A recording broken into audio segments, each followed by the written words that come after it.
السلام علیکم ورحمۃ اللہ وبرکاتہ۔ الحمد للہ رب العالمین والصلاة والسلام علی سید الانبیاء والمرسلین وعلی آلہ واصحابہ اجمعین، اما بعد فاعوذ باللہ من الشیطان الرجیم فصل لربک وانحر، صدق اللہ العظیم۔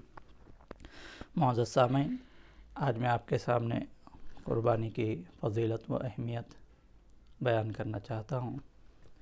قربانی قرب سے بنا، قرب کے معنی قریب ہونا، جس سے ہم کو محبت ہوتی ہے، ہم اس کے لیے کچھ نثار کرتے ہیں، قربان کرتے ہیں، جس سے وہ خوش ہو جاتا ہے اور ہم کو اس قربانی کی وجہ سے قریب کر لیتا ہے۔ تو قربانی کا مقصد ہی یہ ہے کہ کچھ کرے اور اس کے قریب ہو جائے، کیونکہ اس قربانی کے پیچھے سیدنا ابراہیم خلیل اللہ علیہ الصلاۃ والسلام کے نچھاور ہونے والے اعمال ہیں خدا کی ذات کے لیے، جس کے اندر آپ نے کعبۃ اللہ کی تعمیر کے بعد بھی فرمایا۔ ہم دیکھیں مسلمان ہیں، مسلم کہتے ہیں اس کو جو اپنا سب کچھ حوالے کر دے، سرنڈر کر دینا اپنے آپ کو، اسلام کے معنی وہی ہے۔ تو ہم جب اللہ کے لیے سرنڈر ہو گئے، ان اللہ اشتری من المؤمنین انفسهم واموالهم بان لهم الجنہ، اللہ تعالیٰ نے جنت کے بدلے مومنوں کی جان اور مال خرید لیا ہے، تو یہ سب اب اللہ ہی کا ہے۔ تو ہم کو اسی طرح زندگی گزارنا چاہیے، اللہ کا یہ حکم ہے تو بس ہم کو یہی کرنا چاہیے، بس اس کے علاوہ کچھ نہیں۔ جیسے کہ آج کل قربانی کے بدلے صدقہ کر دے بہتر ہوگا، ایک ایسا سوال آتا ہے۔ تو چلیے ہم اب اس کے شریعت ہم کو کیا کہتی ہے اس کے تعلق سے ہم دیکھیں۔ قربانی میں حضرت عائشہ صدیقہ رضی اللہ تعالی عنہ سے روایت ہے، جو ترمذی شریف اور ابن ماجہ میں یہ حدیث ہے۔ حضور صلی اللہ علیہ وسلم نے فرمایا، یوم النحر، عید کے دن، ذی الحجہ کی 10 تاریخ جب نماز پڑھی جاتی ہے، حضور صلی اللہ علیہ وسلم فرماتے ہیں سارے اعمال میں اللہ تبارک و تعالیٰ کو آج کے دن قربانی سے زیادہ کوئی عمل پسند نہیں ہے۔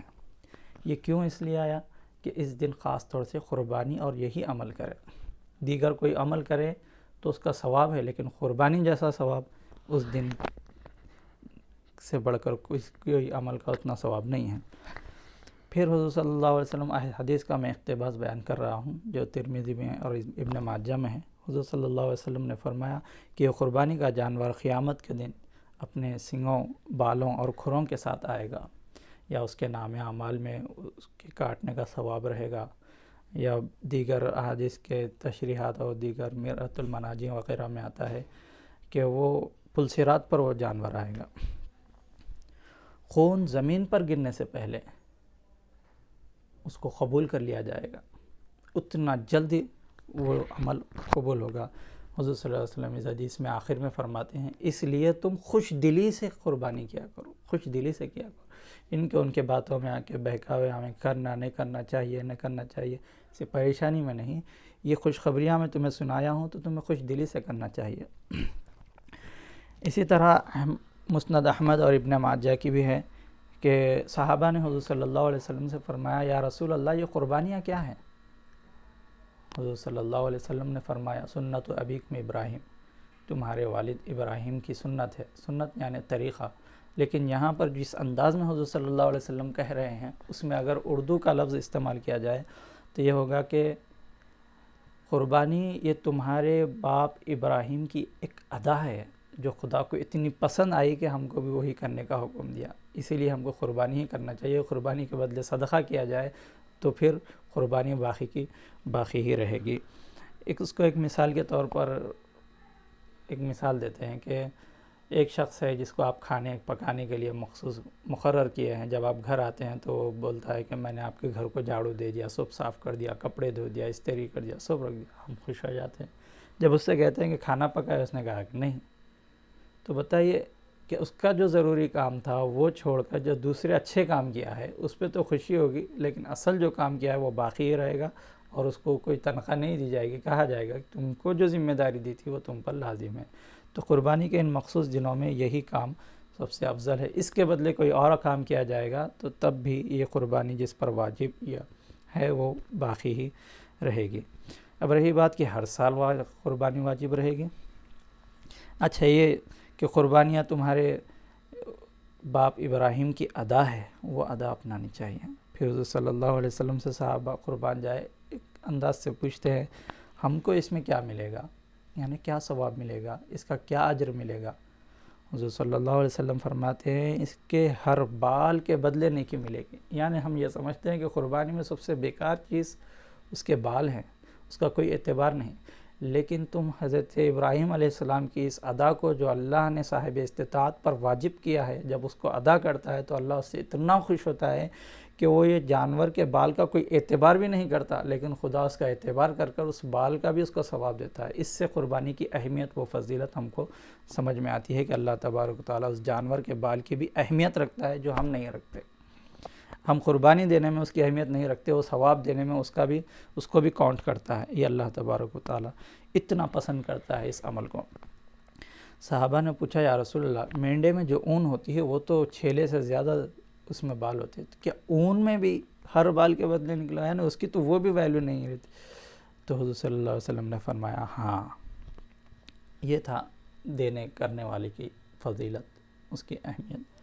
ایسے ہی ترمذی شریف میں آتا ہے حضور صلی اللہ علیہ وسلم مدینے میں 10 سال رہے تو 10 سال بھی آپ نے ہر سال قربانی دی. اس سے یہ پتہ چلتا ہے کہ صاحب استطاعت پر قربانی ہر سال واجب ہے. اسی طرح نہ دینے پر اگر نہ دے گا تو پھر مسند احمد اور ابن ماجہ میں ہے من کان لہ سعۃ ولم یضحی فلا یقربن مصلانا، جو شخص استطاعت رکھتا ہے اور قربانی نہیں دیتا وہ ہماری عیدگاہ کو نہ آئے. یہ حضور صلی اللہ علیہ وسلم نے اپنی ناراضگی کا اظہار کیا ہے. تو جہاں پر ناراضگی کا اظہار کیا جاتا ہے وہاں پر جس چیز سے ناراضگی کا اظہار کیا گیا ہے اس چیز کی اہمیت بڑھ جاتی ہے. اسی لیے فقہا نے اس کو واجب قرار دیا.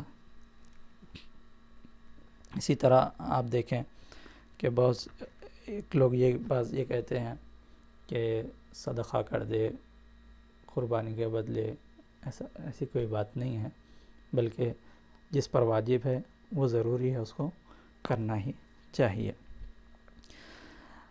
دیکھیے ایک اچھائی ایک برائی ہوتی ہے، ان دونوں میں فرق جاننا بہت اچھا ہوتا ہے. لیکن دو برائی میں جو زیادہ برا ہے کم برا ہے یہ جاننا بہت مشکل ہوتا ہے. اسی طرح دو اچھائیوں میں دو اچھا کیا ہے، زیادہ اچھا کون سا ہے، زیادہ بہتر کون سا ہے، یہ جاننا بھی بہت مشکل ہوتا ہے. اس لیے اس فن کے ماہر سے ہی وہ چیز جاننا چاہیے. پتہ نہیں یہ چیز کہاں سے آ گئی. ہمارے اندر مسلمانوں میں کئی مکتب فکر ہوتے ہیں، لیکن کسی نے بھی قربانی کو قربانی کی جگہ صدقہ کرنا جائز قرار نہیں دیا، بہتر ہے ایسا کبھی نہیں کیا. لیکن یہ بعض باتیں کہیں سے اڑ جاتی ہے، بہت فیمس ہو جاتی ہیں. اس کا خیال رکھیں. اللہ تبارک و تعالیٰ قربانی کے پیچھے جو حقیقی جذبات ہے اس کو حاصل کرنے کی توفیق عطا فرما. اللہ تیرے پاس ہمارے گوشت اور خون تو نہیں پہنچتا، تقویٰ پہنچتا ہے، تو خلوص نیت سے تیری ہر کام، تیرے ہر حکم پر عمل کرنے کی توفیق عطا فرما. آمین والحمد للہ رب العالمین.